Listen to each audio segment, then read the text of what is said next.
Bonjour Bretagne, ravi de vous retrouver comme chaque soir pour décrypter l'actu régionale. Salut Christophe. Salut Pauline. Alors après le score élevé de l'extrême droite aux élections européennes ce week-end, 31,5% pour rappel, suivi de la dissolution de l'Assemblée nationale par Emmanuel Macron ce dimanche soir, nous revenons aujourd'hui sur ce coup de tonnerre politique qui va amener les Français à voter pour choisir à nouveau leurs députés les 30 juin et 7 juillet prochains. Alors émission spéciale ce lundi pour en parler des députés du Finistère sortants, du coup sont avec nous. Mélanie Thomain, bonsoir. Bonsoir. Didier Legac n'est pas là ce soir, mais Charles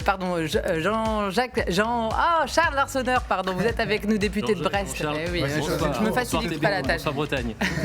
Et nous attendrons aussi Christophe d'autres députés pour le coup. Paul Molac, Jimmy Pain dans le Morbihan et Muriel aussi Lévraud dans les Côtes d'Armor qui viendront s'exprimer. Qu'on entendra.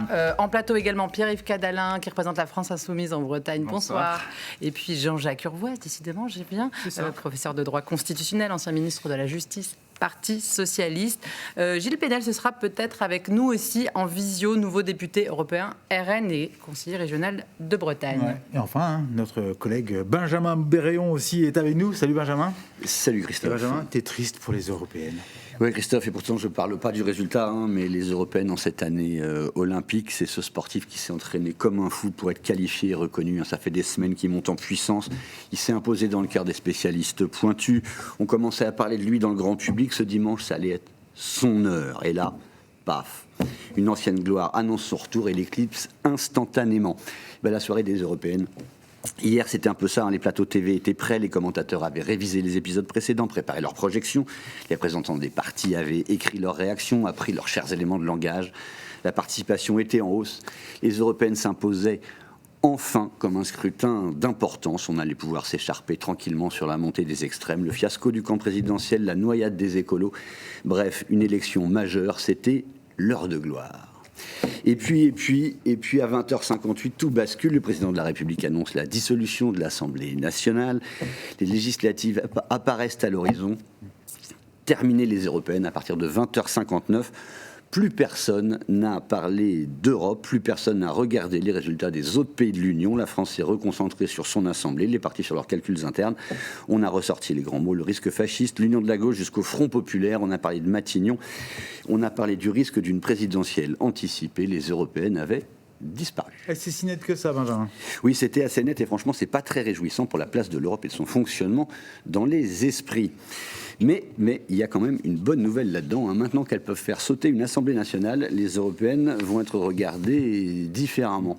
Ce sera plus seulement l'occasion donnée tous les 5 ans aux mécontents de s'exprimer et aux petits partis, entre guillemets, de compter leur soutien grâce au mode de scrutin proportionnel à un seul tour. Non, depuis ce dimanche, les européennes sont une nouvelle étape dans la marche d'une majorité, une nouvelle occasion de confirmer ou d'infirmer sa légitimité au cours d'un mandat. Il est évident que les prochaines, en 2029, seront abordées très différemment par les états-majors et par les électeurs. Alors soyons positifs, considérons ça comme une bonne nouvelle pour les européennes et maintenant, on peut faire comme tout le monde, parler des législatives. Alors, on parle des législatives. Ouais, mais est-ce qu'on fait un petit tour de table déjà, oui, pour savoir si c'est une bonne nouvelle pour les députés sortants. Mélanie Thomain, est-ce que c'est une bonne nouvelle ce retour des législatives et beaucoup des européennes aussi, ouais. Écoutez, la décision qui a été prise hier soir, qui n'avait pas, en tout cas, de lien direct, comme vous l'avez bien dit, avec l'esprit des européennes qu'on était censé analyser hier et le score, la vague brune qui a déferlé sur la France, a été complètement balayée par l'annonce de cette dissolution. C'est sans doute une décision brutale, mais surtout aussi dangereuse pour le pays, parce qu'on sait que dans 3 semaines, si rien ne bouge, c'est l'extrême droite qui prend les clés de Matignon. Et ça, c'est une situation qu'on ne peut pas accepter quand on est parlementaire sortant, et qu'on souhaite porter évidemment un autre espoir pour le pays. Jean-Charles Larsonneur, vous avez accueilli comment je souscris, la vague bleu marine ne va pas s'arrêter sur le rivage demain ou après-demain. Donc on se demande ce qui passe dans la tête du président tout de même. Un président qui a toujours été chef de la majorité, qui s'est impliqué dans ces élections et qui tout à coup se met en surplomb et dit « je préside ». Et maintenant, Français, faites ce que vous voulez, semblant autoriser finalement tous les votes, y compris les votes extrêmes, et dans un pari qu'on peut considérer comme un coup de poker, mais j'espère pas un coup diabolique, parce qu'on se demande bien quand même quel est le but recherché. Pierre-Yves Cadalin. Oui, il est très clair que la situation posée par le scrutin d'hier et par la décision du président de la République est extrêmement grave, car le très haut niveau de l'extrême droite, y compris dans des terres comme les nôtres, ici à Brest, où il fait 20%, eh bien, nous impose d'avoir un grand sens des responsabilités, car il y a eu hier à la fois une défaite cinglante pour le macronisme, bilan de la retraite à 64 ans, bilan des réformes antisociales toujours poussées plus loin. Et il y a également, avec le scrutin d'hier, un signal qui est envoyé. L'après-Macron commence, et il va commencer avec les législatives. Donc l'enjeu, précisément, c'est, pour ces législatives, d'arriver à parvenir à constituer un grand front populaire, une unité qui permette de dire l'après-Macron ne passe pas uniquement par Le Pen. Il peut passer, cet après-Macron, par une politique positive de transformation sociale, la retraite à 60 ans, la hausse du SMIC. Tout cela est à portée de main. Mais je vais le dire, hier, la sidération, aujourd'hui, la nécessité de l'organisation sociale et politique. Et d'ailleurs, à 18h, place de la Liberté, eh bien, nous serons là pour manifester contre l'extrême droite et pour la République. Jean-Jacques Urvoas, vendredi dernier, sur ce plateau, on a analysé un petit peu avec vous la situation politique à la veille du scrutin. À aucun moment, le scénario de dissolution n'a été envisagé ou amené sur ce plateau, comme dans les autres médias. D'ailleurs, c'était vraiment un scénario balayé. Quelle a été votre réaction dimanche soir ? Mais je dissocie en fait le geste du président de la République de sa conséquence. Je pense que dans une démocratie, on ne peut pas reprocher au président de la République de suggérer le point de vue du peuple. La base de la démocratie, son fondement, c'est le vote. Donc que ce soit un référendum ou une dissolution, que l'on fasse du peuple l'arbitre du débat politique me paraît plutôt une démarche saine. La conséquence peut être effectivement préjudiciable. Mais la politique, ce n'est pas une addition, c'est un mouvement. Et moi, je regarde la campagne qui va arriver, qui sera la plus courte depuis 1958. Il n'y a jamais eu de campagne législative qui n'ait duré que 20 jours. Elle va s'adresser à 100% de l'électorat. Or, hier, il n'y avait pas 100% des électeurs à aller voter. Et donc, ne partons pas du principe que ce qui était voté hier est acquis. Il y a 100% des électeurs, c'est-à-dire il y a 45% qui ne s'étaient pas déplacés hier. Je pense que les candidats auront d'abord cela comme mission d'aller chercher tout le monde. On a vécu un moment historique. Législative, c'est 577 circonscriptions, 577 votes. C'est pas du tout la même chose. Mais la dimension locale va quand même jouer beaucoup moins quand vous avez que 20 jours de campagne. Parce que 20 jours de campagne, ça rend compliqué quand même le contact avec les électeurs dans des circonscriptions aussi vastes que celle, par exemple, de Mélanie Thomas, qui est très, très étendue dans le Finistère. Ceux qui ont des concentrations urbaines, ça sera sans doute plus simple. Mais les autres, ça va quand même être beaucoup sur les médias. On va en parler après un peu logistiquement, mais avant, on fait un tour dans le Morbihan. Oui, parce qu'en effet, on n'a pas de représentant de Renaissance sur le plateau, mais on a quand même été allé voir Jimmy Pahin, député MoDem du Morbihan, et il était interviewé par Eva Thomas. On l'écoute. Probablement la moins mauvaise des solutions. Il n'y a jamais de bonne solution dans ces cas-là, mais c'était la moins mauvaise des solutions pour que nous, d'abord, on reconnaisse un peu les bêtises qu'on a peut-être pu faire. On a sûrement fait des bêtises sur la retraite, sur la loi immigration, sur des choses comme ça, mais aussi dire un peu aux Français, parce que c'est eux qui décident, c'est eux qui votent, de dire aux Français, faites attention, nous partons dans une destination totalement inconnue. J'ai vraiment un petit peu peur pour le pays, quoi, parce que la fraternité, la solidarité, ce sont liberté, égalité, fraternité, ce sont les 3 devises du pays, et je ne suis plus sûr qu'on y retrouve. Il faut à tout prix qu'on arrive à trouver des terrains d'entente, qu'on arrive à se parler, qu'on arrive à bouter un petit peu. Il faut qu'on soit un petit peu aussi extrémiste que les extrêmes, quoi, quelque part, y compris parfois dans notre comportement et de nos envies de défendre les choses. Aussi extrémiste que les extrêmes. Qui veut commenter cette phrase de Jimmy Pahin ? Pierre-Yves Cadalin. Non, je pense que là, je pense qu'il faut se porter à la hauteur de la situation plus généralement. C'est-à-dire, il faut l'analyser tranquillement, froidement. De notre point de vue, après la nouvelle Union populaire écologique et sociale, il y a quelque chose qui doit se passer. Je parlais d'un front populaire parce que nous avons 2 obligations. Celle de gagner, pour un espoir positif, et celle de ne pas décevoir une fois que nous aurons gagné. Donc aujourd'hui, à l'heure où on se parle, d'ailleurs, il y a des négociations et des discussions qui sont en cours. Je souhaite qu'elles aboutissent. Il faut qu'il y ait un élan d'espoir dans le pays qui se déclenche très rapidement pour que nous puissions faire de ces élections législatives l'occasion, enfin, pour nos concitoyens, de prendre une nouvelle orientation, d'avoir des services publics qui fonctionnent, d'avoir le partage des richesses qui soit exécuté. Bref, je pense qu'il faut parler concrètement. Je ne comprends pas très bien la formule de Jimmy Pain, à vrai dire. Au niveau national. Alors parlons un peu justement de la NUPES. Une réunion est en cours en ce moment au niveau national. La NUPES avait vécu un coup d'arrêt brutal avec le début du conflit à Gaza, lorsque la France insoumise s'opposait aussi sur la qualification des faits terroristes. Vous pourriez aujourd'hui trouver justement un projet commun avec les socialistes, avec les écologistes, et vous mettre à nouveau d'accord comme aux dernières législatives? Passer outre ces points de discorde qui ont été assez profonds les dernières semaines, les derniers mois. Oui, mais il faut quand même bien se rendre compte qu'il y a 2 ans, il y avait un programme commun partagé, donc c'est déjà une base de travail, c'est-à-dire que nous nous étions tous engagés à gouverner sur cette base. Désormais, des discussions sont en cours, mais je crois, et j'ai reçu de nombreux messages, je pense que Mélanie Thomas également, de personnes qui disent qu'il faut absolument qu'il y ait un espoir cohérent sur des points politiques clairs, la retraite à 60 ans. Pardon, sur ces attentes, qu'est-ce qui vous permet d'être positif sur ces signaux? C'est quoi les points forts qui vous permettent d'être positif par rapport à ce rapprochement? Pourquoi ça devrait marcher maintenant?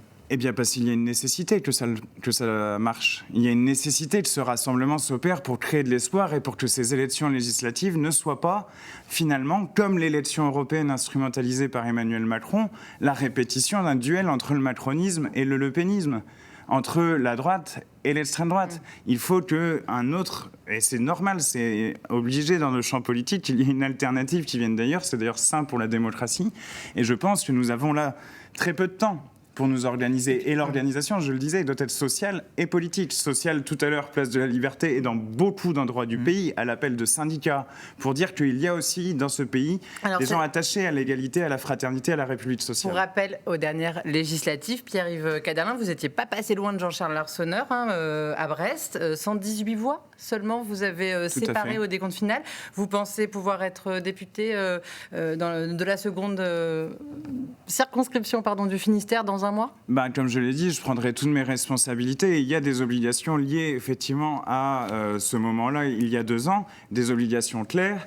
Et les 118 voix, nous allons bien nous mobiliser pour aller les chercher. Et comme le disait Jean-Jacques Urvoas, la campagne va être extrêmement courte. Il se trouve que les Brestois, Brestoises et les habitants de Villers, Boire et le Nou me connaissent depuis un certain temps, et cela va faciliter les échanges lors de la campagne parce qu'il y a la nécessité qu'elle soit efficace, gagnante et porteuse d'espoir. Faciliter les échanges, je veux bien. Enfin, ce qui vous concerne, Tristan Fauveau a déclaré aujourd'hui même qu'il voulait bien l'Union populaire, mais sans les partisans de Mélenchon. Oui, mais alors, ce qui compte pour une élection nationale, ça commence pas très très fort pour l'Union quand même. Pour les élections législatives, ce qui compte, ce sont les discussions nationales qui sont en cours en ce moment même.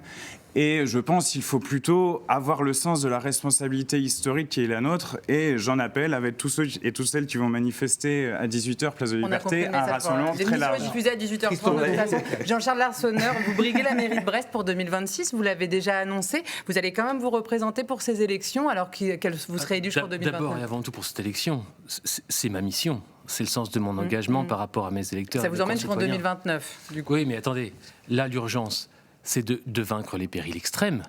Qu'est-ce qu'on a en face de nous? On a les crypto-bolcheviques soumis à Poutine, là. Non. On a... non, mais attendez. C'est pas au niveau du débat. On a le RN de la peste brune, également soumise à Poutine. Attendez, donc pour vous, c'est un devoir de vous présenter, peu importe. Ils ont peur, les gens. Ils m'écrivent pour me dire là... On ne sait pas ce qu'a foutu Manu. Ils ont peur, mais il y avait 118 voix d'écart aux dernières législatives. Et ça, c'est ce qui compte. Le reste, on verra plus tard.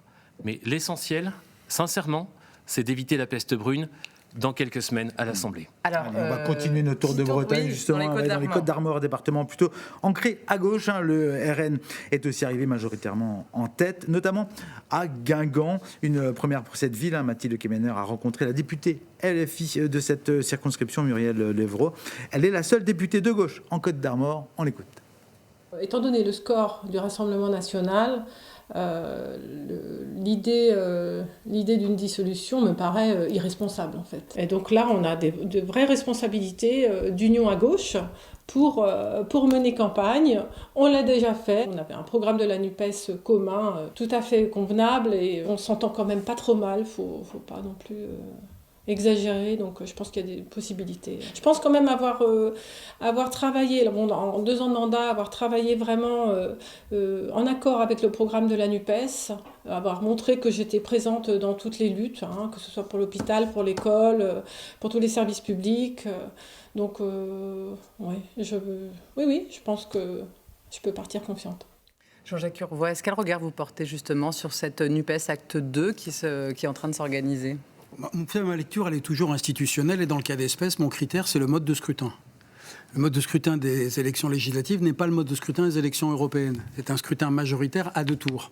Ça sous-entend donc qu'il faut pouvoir être au 2e tour pour être élu. Or, la règle du scrutin majoritaire, c'est qu'il faut obtenir, pardon de cette technicité, 12,5% des électeurs inscrits. Ce qui veut dire qu'avec une participation moyenne, il faut obtenir au premier tour plus de 20% des suffrages exprimés pour avoir une chance d'être dans le cours décisif. Ça nécessite donc à l'ensemble des forces politiques de se regrouper pour essayer d'accéder à ce 2e tour. Et si vous me le permettez, je crois que c'est une partie du calcul du président de la République. Parce que le président de la République, il veut montrer d'abord qu'il a la main, compte tenu du fait qu'on lui promettait quelques mois un peu compliqués. Il venait de subir un échec électoral et on lui annonçait une censure au mois de septembre sur le budget. Et donc, en reprenant la main de cette façon, il essaie de mettre la zizanie partout. La zizanie au sein de la gauche en disant « vous n'allez pas vous mettre d'accord en 48 heures ». La zizanie vis-à-vis des sortants LR, parce qu'on leur dit « si vous venez avec nous, vous n'aurez pas de candidat contre vous et donc votre capacité à arriver au 2e tour est plus facile ». Et moi qui ai le modem Horizon et Renaissance, je vais avoir mes 20% et j'arrive au 2e tour. Donc il injecte un poison en espérant que tout le monde se divise pour espérer en sortir grandi. Mélanie Thomas, vous espérez aussi que ce Front populaire va se faire. Vous dites que le président Macron joue avec les allumettes et qu'il a pris une décision quand même très dangereuse.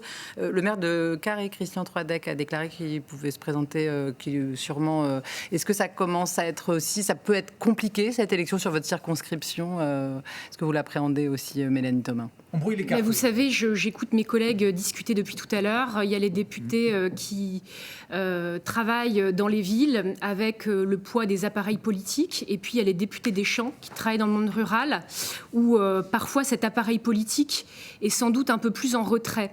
Et ce qui compte, c'est le pragmatisme de terrain. C'est-à-dire que l'union de la gauche, elle se crée d'abord par les valeurs qu'on porte, les dossiers qu'on porte aussi en commun, comme celui de la défense de l'hôpital de Carhaix, par exemple.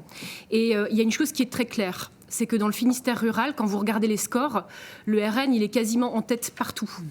Donc on n'est plus là pour s'amuser dans des histoires d'appareils politiques, dans des petits calculs politiciens.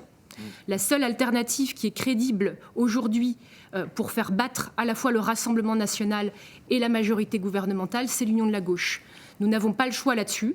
Et donc ce que vous avez très bien suggéré tout à l'heure, c'est-à-dire cet espoir d'un front populaire qui peut à la fois constituer une coalition entre des militants de partis politiques, mais moi je pense aussi aux représentants du monde syndical, du monde associatif qui parlent beaucoup dans le monde rural, et bien c'est aussi là qu'on va incarner une force de gauche alternative. Je pense aussi aux artistes, aux intellectuels, qui sont très proches de cette union de la gauche pour un certain nombre d'entre eux et qui pourront porter un espoir dans le pays. En parlant de campagne, on va aller voir ce qui se passe justement, notamment sur les marchés. Que pensent les Bretons de ce retournement de situation? Et Nora Le Nôtre et Arthur Malter étaient sur le marché de l'Est-Neuvin ce lundi matin. On les écoute. Je sais pas. Je sais pas. On est vraiment très surpris. Je ne sais pas trop quoi en penser en fait. Je ne sais pas qu'est-ce qui cherche derrière. Il y a sûrement un choix réfléchi de sa part. Maintenant, je vois pas trop le but, mais bon. Je pense peut-être qu'il souhaite mettre le Rassemblement national donc, aux responsabilités pour quelque part, dans 2 ans et demi, en tirer les conclusions et ils vont être complètement balayés. Là, je parle en toute neutralité. Là, alors, j'ai pas entendu le dernier mot, mais qu'est-ce que vous pensez de hypothèse qui a été beaucoup la politique avancée, effectivement.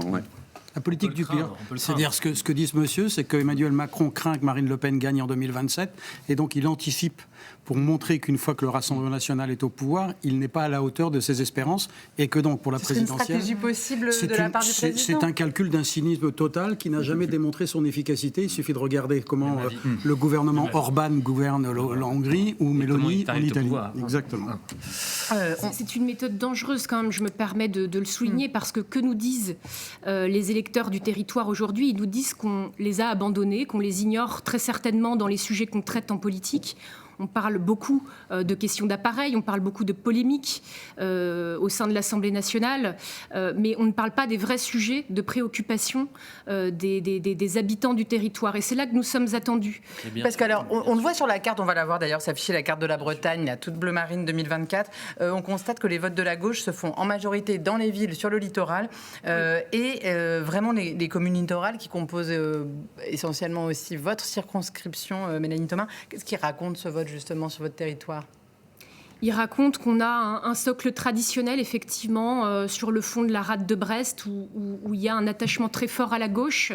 Mais pour le reste, il y a un véritable vote sanction, qui est d'abord un vote sanction contre la politique du gouvernement. Je crois que ces européennes, elles disent aussi ça, que la politique qui est menée par le gouvernement, elle ne convient pas aujourd'hui. Et le président de la République décide de traduire cela en la dissolution de l'Assemblée. Donc nous, on doit aujourd'hui incarner un espoir nouveau et une force crédible pour porter les revendications ou en tout cas les attentes des habitants dans le territoire. Vous savez qu'on est face à pas mal de pénuries dans le moment, des pénuries de médecins, des pénuries de médicaments. On a des personnes qui ont des difficultés à se loger, à se soigner. Et donc c'est ces en tous les cas, c'est le RN parler. qui a réussi pour l'instant à tirer cette inquiétude de son côté. La gauche n'a pas réussi à rassurer. Il y a deux éléments. La première chose, c'est qu'on ne peut pas jouer avec le feu ainsi avec l'extrême droite. C'est le sens tout de même de l'appel général qui est lancé par bien des organisations à la défense de la République, des principes de la République et des principes de la République sociale. Il faut que nous soyons fermes là-dessus. Sur la défense, effectivement, des services publics qu'à la République sociale, elle est concrète. Dans les services hospitaliers, dans les services d'éducation, à l'université où je travaille ici à Brest, par exemple, il faut redonner des moyens et cela passe par le partage des richesses. Donc, nous avons les clés pour proposer cela dès la fin du mois pour pouvoir l'emporter. Deuxième élément, ce que raconte cette carte également, eh bien, c'est que si le RN est en tête dans de si nombreux endroits, c'est probablement car nous avons failli à partir unis lors de l'élection européenne et que cette obligation s'impose désormais à nous d'une façon impérieuse et nous sommes d'accord sur ce point. Il y a la nécessité d'un grand front populaire et il faut absolument que nous puissions le mettre en œuvre. A-t-on les moyens aussi de mener de telles politiques aujourd'hui? Mais tout à fait. Alors, 3 000 milliards nous avons les moyens déficit. si vous voulez, de partager. Je veux dire, le patrimoine des milliardaires dans ce pays a explosé de façon exponentielle sous Macron, mais même auparavant. Il y a nécessité, la République sociale pour ne vous peut pas d'aller chercher l'argent fonctionner là-bas. uniquement avec la TVA. J'avance un peu parce qu'on a le temps file. Jean-Charles Larsonneur, s'il y a un grand front populaire à gauche, une union de l'extrême droite, vous allez finalement, vous qui êtes indépendant, député, vous associer à un moment donné à un parti, à un groupe pour cette élection? Écoutez, ma ligne est extrêmement claire, constante. Alors, c'est pas ce que dit tout le monde. Hein. On parlait de M. Fauveau tout à l'heure, qui, lui, vous qualifie plus de girouette. Mais la paille et la poutre, si je puis dire. Attendez, sincèrement, depuis 2016-2017, j'ai toujours été clair. Social-démocrate sur les questions économiques et sociales, en gros. Plus ferme sur les questions régaliennes de sécurité. Avec un gros travail sur la défense européenne. Travail que j'espère poursuivre d'ailleurs. M. Montebourg, ainsi que le chef d'état-major de la Medter, féliciter nos travaux à l'Assemblée encore tout récemment pour qu'on les poursuive au bénéfice de l'Europe, au bénéfice de l'Ukraine et pour la sécurité du continent. Pour Brest aussi, évidemment. Bon, ça veut dire que vous restez indépendant avec cette Qui s'est coltiné les questions de sécurité depuis 7 ans? C'est le PS ici localement? Sincèrement. Sincèrement. Moi, je pense avoir une ligne équilibrée entre effectivement une ligne de centre-gauche sur les questions économiques et sociales et une ligne plus ferme sur les questions régaliennes, au plus proche des habitants, parce qu'en effet, ce ne sont pas les accords d'appareil entre le PS et les filles. Les gens s'en fichent, mais complètement. Mais si vous imaginiez comme ils s'en fichent, ils veulent des résultats. Mais ils veulent aussi une perspective de transformation que vous ne leur avez pas offerte ces dernières années. Mais ce gouvernement a plutôt failli et je me suis séparé de la majorité, M. Cadalin, et vous le savez. Mais vous l'avez tant soutenu pendant un quinquennat et demi. Alors s'il vous plaît, je veux dire, ce que souhaitent les gens, c'est une autre politique, un autre monde est possible, comme on le disait, on va essayer de le faire advenir. Allez, dernier petit tour dans le Morbihan avant de continuer. Bretagne, on va aller dans le Morbihan voir Paul Molaquin qui se représente, lui, dans la 4e circonscription du Morbihan. Une dissolution pour lui qui passe mal. On l'écoute au micro d'Eva Thomas. J'ai un peu de mal à comprendre la dissolution de l'Assemblée, parce que si le président voulait dissoudre l'Assemblée, au moins il fallait le faire sur un problème, j'allais dire, national, et non pas sur des élections européennes. Donner aujourd'hui des élections législatives à un RN qui est en position de force et dans une dynamique, quelque part, on pourrait croire que le président veut tout simplement que le RN arrive au pouvoir. C'est avec un esprit relativement serein en ce qui me concerne que j'ai décidé de me représenter aux élections, mais quand même une inquiétude vis-à-vis de la tournure que prennent les choses en fait en France. Parlons un peu logistique maintenant pour terminer cette émission. Vous vous retrouvez dans une situation assez inédite. C'est arrivé 3 fois dans la Ve République, c'est ça C'est historique. C'est la 6e dissolution. Là, c'est bon, alors je ne dis pas du tout. C'est bien que vous soyez 6e, 62, 68, 81, 88, 97. D'ailleurs, juste ce petit rappel, il pose une question. C'est que les électeurs, il faut qu'ils comprennent le sens de la dissolution. Oui. Je fais référence à ce que dit Paul Molac. Parce qu'en 97, quand Jacques Chirac dissout, les électeurs n'ont pas compris pourquoi il se privait d'une majorité qui le soutenait. Et d'ailleurs, ils n'ont tellement pas compris son message qu'ils ont renvoyé la gauche gouverner pendant 5 ans avec Jospin. En 62, ils avaient bien compris pourquoi De Gaulle avait dissous. Il disait qu'il y a une différence entre le Parlement qui ne veut pas du suffrage universel pour l'élection du président de la République et le président qui veut. Les électeurs ont donné raison à De Gaulle. Que vont voir les électeurs sur la décision du président de la République ? Quelle est la crise qu'on leur demande de trancher ? Et donc, du sens qu'ils donnent à la dissolution découlera le vote. Alors, parlons un peu du vote quotidien. Les députés, en tous les cas, Jean-Charles Arsenault et Mélanie Thomas, vous n'êtes plus députés officiellement, vous êtes simples citoyens dans le mois qui vient. Vos collaborateurs ne peuvent plus être vos collaborateurs. C'est compliqué, c'est violent comme décision. Mélanie Thomas, là, il faut se réorganiser, partir en campagne tout de suite, sans attendre. Avant d'être députée, je suis d'abord militante. Donc le travail d'humilité, on le connaît, on le maîtrise. Et donc on repart en campagne, évidemment, avec toute l'humilité que cela va créer autour de nous. Et puis, je dois vous dire que depuis que je suis élue dans cette législature qui est toute particulière, on a tout de suite considéré qu'on était en campagne permanente. Et on a considéré que rien n'était gagné dans cette législature et qu'il fallait être extrêmement vigilant parce que la majorité présidentielle a toujours été très fébrile dans cet hémicycle et n'a jamais su s'imposer à travers les textes de loi. Donc nous sommes dans ce théâtre mouvant de l'hémicycle depuis de nombreux mois. Et là, quelque part, on est dans un épisode de clarification et c'est important d'être au rendez-vous, mobilisé. Et c'est d'abord le collectif qui va nous permettre d'agir efficacement dans les semaines à venir. Jean-Charles Arsenault, comment ça se... C'est ce qui est dit. Alors d'abord, depuis 2022, effectivement, la possibilité d'une dissolution est dans toutes les têtes. Donc, en effet, on s'y est préparé mentalement. Là, le moment est étrangement choisi. Ça vous surprend pas tant que ça? Mais ça ne surprend pas tant que ça. Je vais vous dire, la dissolution a été prononcée à 21h. À 22h30, j'étais avec mon mandataire financier à préparer la campagne. Voilà. Tellement on s'y préparait quand même mentalement. Bon. Ensuite, comme l'a dit Mélanie Thomas, ce qui ne change pas, c'est qu'on est tous les jours auprès de nos concitoyens. Voilà. Et ça, qu'on soit député, qu'on soit citoyen en campagne, candidat, résolument déterminé à proposer une offre sérieuse, dans la continuité. Vous êtes en campagne, hein, on le sent. On le sent bien. Oui, mais c'était ma question. Heureusement, quand le RN est aux portes, heureusement. Vous êtes en campagne, mais on sort d'une campagne. À l'instant, Pierre-Yves Cadin, même si vous n'êtes pas député, vous avez mené la campagne pour la France Insoumise. On vous a eu sur ce plateau les dernières semaines, etc. Oui, pour les européennes. Et c'est quoi l'état des troupes là? Vous êtes complètement fatigué aussi, on imagine. Non, comme je le disais hier, il y a eu un effet de sidération lié à la dissolution dans le contexte particulier, mais il y a aussi une volonté massive d'organisation. Je veux dire, là, de hier à aujourd'hui, nous avons reçu 20 nouvelles inscriptions dans notre groupe d'action ici à Brest. C'est quelque chose d'assez important et il n'arrête pas de m'en arriver.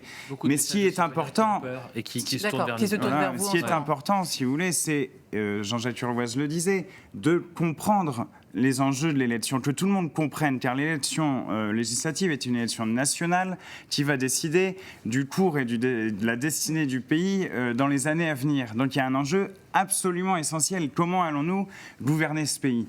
Et donc pour que l'enjeu soit clair, eh bien, il faut que l'Union se fasse dans la clarté sur des points essentiels. Retrait de la réforme de l'assurance chômage qui est actuellement en préparation, hausse du SMIC, retraite à 60 ans, et nous sommes prêts à retourner en campagne, si courte soit-elle, pour l'emporter. Et les électeurs vont devoir retourner voter à une période où c'était plutôt la tête dans le départ en vacances. Oui, c'est ça. C'est le 30 et le 7 juillet. Vous pouvez toujours faire aussi une procuration, mais il faut s'y prendre au plus vite. La démarche. Non, on a déjà écouté ça Non, on n'a pas écouté celui-là. C'est un autre. C'est un autre oui. interview. Et justement, les Bretons qui nous parlent du fait d'aller revoter à cette période-là. On les écoute. Je vote depuis que j'ai 18 ans et voilà, j'ai pas loupé une élection. Quand j'ai pas pu, j'ai fait une procuration. Il faut s'organiser parce qu'on est en vacances, donc ça va être compliqué. On est en famille en Martinique pour le deuxième tour, donc on va s'organiser de façon à ce que on puisse faire des procurations pour qu'on puisse voter tous les 4. Même si apparemment c'est, je sais pas, c'est pas très constitutionnel les dates d'élection, enfin les dates d'élection pour l'Assemblée, pour les députés, là, c'est pas constitutionnel en fait. Normalement, c'est pas légal. Voilà une qui a lu le télégramme ce matin, qui s'est inquiété, Jean-Jacques. Finalement, tout va bien. Oui, parce que hier, quand j'ai appris comme tout le monde la nouvelle, je me suis plongé, à la différence de beaucoup, mais chacun ses névroses, dans le code électoral. Et il y a un article, effectivement, qui dit qu'il faut 4 semaines avant le premier tour, ce qui voulait dire que les candidats auraient dû être désignés pour vendredi, ce qui était difficile. Mais la nuit m'a permis de plonger dans la jurisprudence du Conseil constitutionnel, qui est le juge de l'élection. Et le 4 juin 1988, il avait déjà jugé cette question et il avait considéré que le décret présidentiel pouvait écraser les délais du code électoral. Donc, les élections auront effectivement lieu le 30 juin et le 7 juillet. On rappelle les dates. Vous déposez vos listes dimanche au plus tard. Lundi, la campagne démarre officiellement. Et puis 2 semaines après, c'est terminé le vendredi. D'ailleurs, il y a un communiqué aujourd'hui de l'Association des maires de France qui protestent contre l'organisation aussi rapide parce qu'ils estiment ne pas avoir les moyens matériels à ce stade d'organiser l'élection compte tenu de ce qu'ils ont donné pour l'élection européenne. Donc ils protestent. Cette semaine. Mais suivez-nous, on va beaucoup vous parler de tout ça sur TBO et TB Sud. Ça nous a quand même permis de confirmer qu'en une demi-heure, on n'a pas parlé d'Europe du tout. Ces élections européennes je vais surprendre Benjamin. Ont été oubliées à une vitesse record. Et avant de se quitter, on voulait quand même apporter une autre information. Un petit mot de sport. Cette image, avant de se quitter, de la joie des supporters du rugby club de Vannes. On les voit, voilà. Ils sont qualifiés pour la Coupe d'Europe. La petite Coupe d'Europe.